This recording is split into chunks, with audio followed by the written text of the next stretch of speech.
সারা দেশে হামে আক্রান্ত রোগী আরও বেড়েছে। গত ২৪ ঘন্টায় হাম ও উপসর্গ নিয়ে আরও ২ শিশুর মৃত্যু হয়েছে।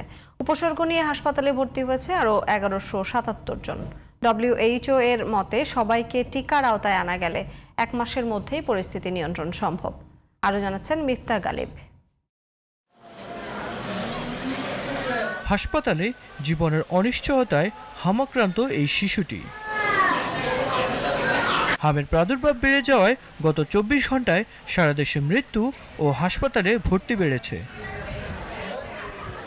এর মাঝে গতরাতে শিশু হাসপাতালে এক শিশু মারা যাওয়ার তথ্য নিশ্চিত করেছে কর্তৃপক্ষ।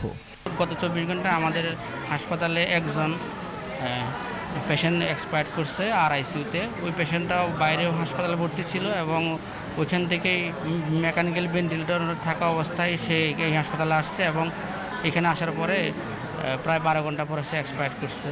তবে কিছু কিছু হাসপাতালের চিত্র ভিন্ন।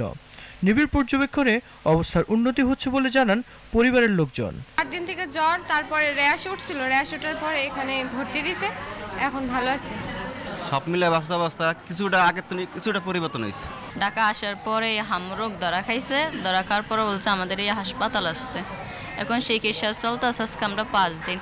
আল্লাহর রহমতে আগে থেকে বাবু সুস্থ হয়েছে। এখন হঠাৎ করে কেন নষ্ট হয়, মানে সমস্যা বাইরে গেছে, খাবার খাওয়াইতে পারতাছি না। স্যারের মধ্যে খাবার খাওয়াইতাম। প্রথমে ছিল ঠান্ডা নিউমোনিয়া, ভর্তি ছিলাম চিটং মেডিকেল, ওখানে চিকিৎসা চলছিল, ১ মাস ভর্তি ছিলাম, কোনো উন্নত দেখতেছি না। হাসপাতাল কর্তৃপক্ষের মতে সরকারের নির্দেশনা মেনে আক্রান্ত পরিবারগুলোর মাঝে সচেতনতা বাড়ানো হচ্ছে।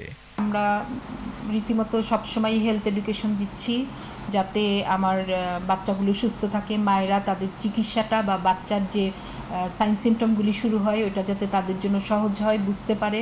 যেমন হাম হলে যে প্রচণ্ড জ্বর আসতেছে, জ্বর আসার সাথে সাথে কিন্তু আপনার ওই র্যাশটা উঠে না, র্যাশটা 4 দিন পরে উঠে, কিন্তু ওর ভিতরেই সাথে সাথে আপনার 3টা সি আমাদেরকে দেখতে হবে সবসময়। জ্বরের সাথে 3টা সি, একটা হচ্ছে সি হচ্ছে কাফ, একটা হচ্ছে করাইজা মানে নাক দিয়ে পানি পড়ে, আর একটা সি হচ্ছে কনজাংটিভাইটিস।